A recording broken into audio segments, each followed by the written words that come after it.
Hello everyone, you are watching News Insights. Let's watch today's news updates.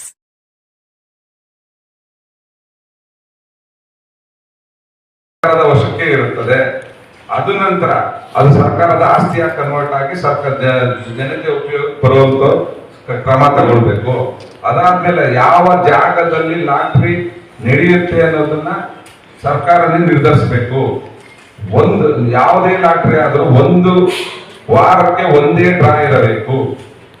Next ಅದಾದ ನಂತರ ಯಾವುದೇ draw ಎಲ್ಲಾ draw ಕೂಡ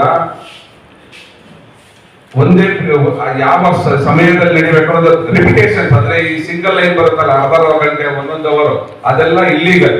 ಅದ್ಯಾವುದು ಸರ್ಕಾರ ತಡೆಗಟ್ಟಿಲ್ಲ ಇವತ್ತವರೆಗೂ. ಈ ರೀತಿ ಲಾಟ್ರಿ ಸರ್ಕಾರನೇ ಮಾಡಿದಾಗ ಸರ್ಕಾರಿ ಕೆಲಸಗಳು ಸಹ ಹುಟ್ಟುತ್ತೆ. ಸರ್ಕಾರಿ ಇಲಾಖೆನು ಇದಕ್ಕೆ ಸಂಬಂಧಪಟ್ಟಾಗ ಇರುವಂತ ಕೆಲಸಕ್ಕೆ ಸರ್ಕಾರದಲ್ಲಿರೋ ನೌಕರರಿಂದ ಸರ್ಕಾರದ ಹ್ಯಾಂಡಿಕ್ಯಾಪ್, ಒಬ್ಬ ವಯಸ್ಸಾಗಿರೋನು, ಮತ್ತೆ ಇಲ್ಲಿಟ್ರೇಟ್ಸ್, ಹೆಂಗಸರು, ಮತ್ತೆ ಸರಿಯಾದ ವ್ಯವಸ್ಥೆ ಇಲ್ದಿರೋ, ಓದು ಬರಹ ಇಲ್ದಿರೋ, ರೋಡಲ್ಲೆಲ್ಲ ಟಿಕೆಟ್ ಮಾರ್ಕೊಂಡು ಹೋಗ್ತಾ ಇದ್ದಂತ ಬಡಬಗ್ರು ಎಲ್ಲಾರ್ಗೂ ಕೆಲಸ ಸಿಕ್ಕಿತ್ತು.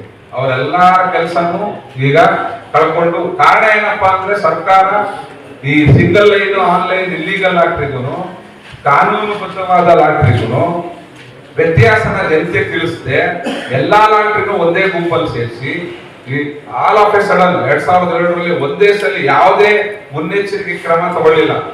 ಒಂದೇ ಸರಿ ಆಲ್ ಆಫ್ ಎ ಸಡನ್ ಅದನ್ನ ಎಂಟೈರ್ ಆಕ್ಟೇ ಬ್ಯಾನ್ ಮಾಡ್ತು. ಮತ್ತೆ ಅದಕ್ಕೆ ಸಂಬಂಧ ಇದ್ದಂತ ಎಲ್ಲಾ ಇಲಾಖೆಗಳು ಬಂದಾಗೋದು. ಆದ್ರೆ ಅದರ ಹಿಂದಿನ ಪರಿಣಾಮ ಏನಾಯ್ತು ಅಂತ ಇವತ್ತೊಂದು ಸಾಮಾನ್ಯ ಜನತೆ ಗೊತ್ತಿಲ್ಲ. ಆವತ್ತಿಗೆ ಎಲ್ಲ ಈ ಏಜೆನ್ಸಿ ಇರ್ಬೋದು, ಡಿಸ್ಟ್ರಿಬ್ಯೂಷನ್ ಇರ್ಬೋದು, ಲಾಟ್ರಿದು ಎಲ್ಲ ಪ್ರೈವೇಟ್ ಪಾರ್ಟಿಸ್ ಕೊಟ್ಟಿತ್ತು. ಈ ಇಲಾಖೆನೆ ಮುಚ್ಚಿದ ಕಾರಣ ಒಂದೇ ಒಂದು ರೂಪಾಯಿ ವಸೂಲಿ ಮಾಡಿಲ್ಲ ಇವತ್ತು. ಅದು ಸಾವಿರಾರು ಕೋಟಿ ಮುಟ್ಟುತ್ತೆ. ಅದ್ರ ಲೆಕ್ಕಾಚಾರ CAG ಅಂತ ನಮ್ಮ ಆಂತರಿಕ ಲೆಕ್ಕ ಪರಿಶೋಧನೆ ಇಷ್ಟು ಸಾವಿರಾರು ಕೋಟಿ ಸರ್ಕಾರ ವಸೂಲಿ ಮಾಡಬೇಕು ಅಂತ ರಿಪೋರ್ಟ್ ಕೊಟ್ಟಿದ್ದಾರೆ. ಇದು ಸುಪ್ರೀಂ ಕೋರ್ಟ್ ಆದೇಶ ಸಹ ಮಾಡಿದೆ. ಅದ್ರ ಬಗ್ಗೆ ಯಾವುದೇ ಕ್ರಮ ಕೈಗೊಂಡಿಲ್ಲ ಇವತ್ತವರೆಗೂ. ಸೊ ಇದು ಆಕ್ಚುಲ್ ಆಗಿ ಲಾಟ್ರಿ ಕಾಯ್ದೆ ಹೇಳಿ ಈಗ ಯಾವ ಕಾಯ್ದೆ ರೂಪಿಸಿದೆ ಅದು ಸಂಪೂರ್ಣ ಕರ್ನಾಟಕ ಸರ್ಕಾರದ ನಿಯಂತ್ರಣದಲ್ಲೇ ನಡಿಬೇಕಾಗಿರುವಂತ ಲಾಟ್ರಿನ ಮಾಡೋದಕ್ಕೆ ಅವರು ಮನವಿ ಮಾಡ್ಕೊಂತಾ ಇರೋದು. ಆ ಮನವಿಯನ್ನ ಒಂದು ಲೆಕ್ಕಕ್ಕೆ ಉತ್ತರ ಕೊಟ್ಟಿಲ್ಲ ಸರ್ಕಾರ.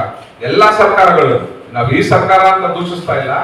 ಯಾಕೆ ಕಾರಣ ಏನಪ್ಪಾ ಅಂದ್ರೆ ಸಾರ್ವಜನಿಕರಲ್ಲಿ ಲಾಟ್ರಿ ಅನ್ನೋದೇ ಒಂದು ದೊಡ್ಡ ವ್ಯಸನಕಾರಿ ಭೂತ. ಅದರಿಂದ ಜನಗಳಿಗೆಲ್ಲ ತೊಂದರೆ ಆಗತ್ತೆ ಅಂತ ಒಂದು ಮೂಢನಂಬಿಕೆಯನ್ನ ತರಿಸಿ ಈಗ ಆ ಗ್ಯಾರಂಟಿ ಸ್ಕೀಮ್ಗಳಿಗಿರ್ಬೋದು, ಇಲ್ಲ ಬೇರೆ ಇಲ್ಲ, ಜೂಜು, ಗುಟ್ಕಾ ಮಾಡಿಕೊಟ್ಟಿದೆ. ಆದ್ರೆ ಅದರಿಂದ ಆಗ್ತಾ ಇರೋ ಸೈಡ್ ಎಫೆಕ್ಟ್ಸ್ ಗಮನಿಸಿದ ಪ್ರಕಾರ ನಡೆದ್ರೆ ತಮ್ಗೆ ಅರ್ಥ ಆಗುತ್ತೆ. ಪರ್ಫೆಕ್ಟ್ ಆಗಿದೆ, ಅದ್ರ ಪ್ರಕಾರ ಮಾಡಿದ್ರೆ ಯಾರು ಅದ್ರ ವ್ಯಸನೂ ಬರಲ್ಲ. ಇದು ಯಾವುದೇ ನ್ಯಾಯ, ಎಲ್ಲಾರು ಕಾನೂನುಬದ್ಧವಾಗಿದ್ರೆ ಆಗ್ಬೇಕಾ, ಜನಗಳು ಹಾಳಾಗೋದನ್ನ ಪರಿಗಣಿಸಬಾರ್ದಂತ ಒಂದು ಪ್ರಶ್ನೆ ಹೇಳ್ಬೋದು. ಆದ್ರೆ ಇದು ನ್ಯಾಯಬದ್ಧವಾಗೂ ಇದೆ. ಇದ್ರಲ್ಲಿ ಬರೋ ಒಂದು 100 ರೂಪಾಯಿ ಸರ್ಕಾರಕ್ಕೆ ಸಂಪಾದನೆ ಆದ್ರೆ 40 ರೂಪಾಯಿಗಿಂತ ಹೆಚ್ಚು ಜನಹಿತ ಕಾರ್ಯಕ್ರಮ ಉಪಯೋಗಿಸ್ತಾರೆ. ಇನ್ನು ಉಳಿದಿರೋ 60 ರೂಪಾಯಿಯಲ್ಲಿ ಆ ಕೆಲಸ ಮಾಡೋ ಕಾರ್ಮಿಕರಿಗೆ ಸಂಬಳ ಹೋಗುತ್ತೆ. ಈ ಲಾಟ್ರಿ ಏಜೆನ್ಸಿಗೆ ಜೀವನೋಪಾಯಕ್ಕಾಗುತ್ತೆ. ಪ್ರೈಸ್ ಬಂದ್ರೆ ಆ ಪ್ರೈಸ್ ಬರೋ ಹಣದಿಂದ ಆ ಪ್ರೈಸ್ ತಗೊಂಡಂತ ಸಾಮಾನ್ಯ ಜನತೆ ಉಪಯೋಗ ಆಗುತ್ತೆ. ಅದರಿಂದ ಟ್ಯಾಕ್ಸ್ ಬರುತ್ತೆ, ಆ ಟ್ಯಾಕ್ಸ್ ಸರ್ಕಾರಕ್ಕೆ ಬರುತ್ತೆ. ಇಷ್ಟೆಲ್ಲ ಉಪಯೋಗಗಳಿರುವಂತ ಒಂದು ಉದ್ಯಮನ ಸರ್ಕಾರ ಮುಚ್ಚಿರೋದು ಕಾನೂನು ಪ್ರಕಾರವಾಗಿ. ಇದನ್ನ ಕಾನೂನು ಪ್ರಕಾರವಾಗಿ ಹೋದ್ರು ಸಹ ಇದು ಸಾಮಾನ್ಯ ಜನತೆಗೆ ಅನ್ಯಾಯ ಆಗುತ್ತೆ ಅಂತ ಹೇಳಿ ನನ್ನ 2 ಮಾತು ಏನಿದೆ ಇದ್ರ ಬಗ್ಗೆ. ಉದ್ಯಮ ಮತ್ತೆ ಲಕ್ಷಾಂತರ ಜನಕ್ಕೆ ಉದ್ಯೋಗ ನೀಡುವಂತಹ ಉದ್ಯಮ, ಇದರಿಂದ ಯಾವುದೇ ರೀತಿಯ ವ್ಯಸನಗಳು ಉಂಟಾಗುವುದಿಲ್ಲ ಅನ್ನೋದನ್ನ ರಿಪೋರ್ಟ್ ಸಹ ಕೊಟ್ಟಿದೆ. ಆ ರಿಪೋರ್ಟ್ ತಮ್ಮ ಗಮನಕ್ಕೆ ಬಂದಿದೆ. ಇದನ್ನ ದಯವಿಟ್ಟು ಕರ್ನಾಟಕ ರಾಜ್ಯದಲ್ಲಿ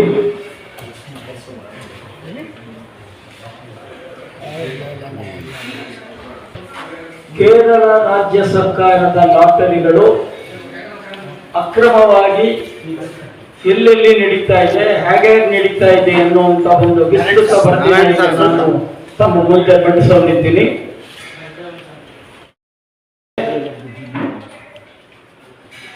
ಮಂಡ್ಯ ಜಿಲ್ಲೆ ಪಾಂಡುಪುರ ತಾಲೂಕಿನಲ್ಲಿ ಕೇರಳ ಸರ್ಕಾರದ ಮದ್ದೂರು ತಾಲೂಕಿನಲ್ಲಿ 1 ಕೋಟಿ ರೂಪಾಯಿ ಬಹುಮಾನ ಲಭಿಸಿದೆ. ಹೀಗೆ ಕರ್ನಾಟಕದ ಉದ್ದಗಲಕ್ಕೂ ಕೇರಳ ಸರ್ಕಾರದ ಎಲ್ಲ ಅಧಿಕೃತ ಬಹುಮಾನಗಳು ನಮ್ಮ ರಾಜ್ಯದಲ್ಲಿ ವ್ಯಾಪಕವಾಗಿ ಲಭಿಸ್ತಾ ಇದೆ.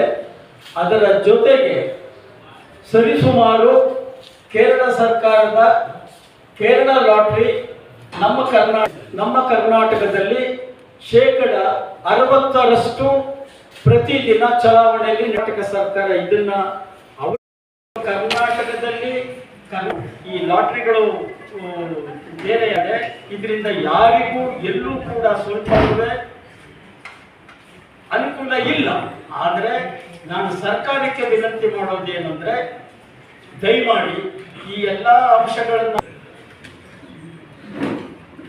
ಕಾನೂನುಬದ್ಧವಾದ ಎಲ್ಲ ಸೂಕ್ತ ದಾಖಲೆಗಳು ಕೇಂದ್ರ ಸರ್ಕಾರದ್ದು, ಸುಪ್ರೀಂ ಕೋರ್ಟು, ಹೈಕೋರ್ಟು, ಲಾಟ್ರಿ ಕಾಯ್ದೆ ಏನಿದೆಯೋ ಎಲ್ಲಾ ವರದಿಗಳ ಸಮಗ್ರ ವರದಿ ದಾಖಲೆಗಳನ್ನು ನಾವು ಮಾನ್ಯ ಮುಖ್ಯಮಂತ್ರಿಗಳಿಗೆ ಏನೀಗ ನಾವು ಮಾಧ್ಯಮದ ಮುಖಾಂತರ ಕೊಡ್ತಾ ಇದ್ದೀವಿ, ಅದನ್ನ ಮಾನ್ಯ ಮುಖ್ಯಮಂತ್ರಿಗಳಿಸ್ತೀವಿ, ಆರ್ಥಿಕ ಇಲಾಖೆಗೆ ತಲುಪಿಸ್ತೀವಿ. ಅದರ ಮುಖಾಂತರ ನಾವು ಮನವಿನ ಮಾಡೋದಿಷ್ಟೇ.